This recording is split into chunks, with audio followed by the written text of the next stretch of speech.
Well, I grew up in Maryland. I grew up in suburban Maryland in Prince George's County. It's a very integrated county. So my neighbors, I didn't grow up around Jews. I grew up around African Americans. Although I eventually attended parochial school, I went to a Jewish pluralistic day school for middle school and high school. But the person who undoubtedly had the biggest influence on me was my father. My father is an interesting man. He, in so many ways, he influenced the way I thought and the things I wanted to do and sort of how I saw myself in the world. And one of the things that was really had a big impact on me was that he was always proud of me when I spoke up about something that I thought was wrong or right, or when I thought there was some, untruth being told. And he always made me feel that that was a very attractive and good quality for a woman to have. And the reason that mattered so much is because the first thing other boys in high school and middle school will let you know is that's the least attractive thing you can do. And they shame you. They make you feel ugly for it. And my father never let that happen.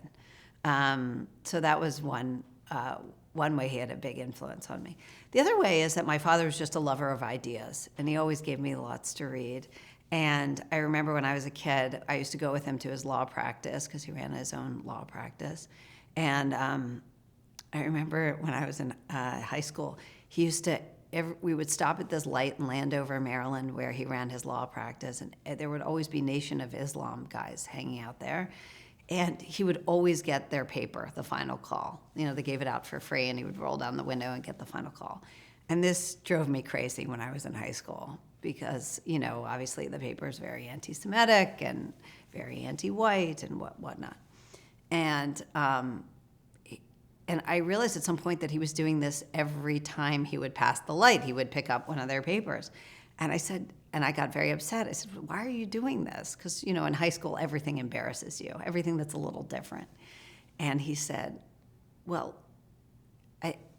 there are adversaries. We have to know what they have to say.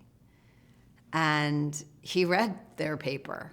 And it made a big impact on me. It made me realize that, you can...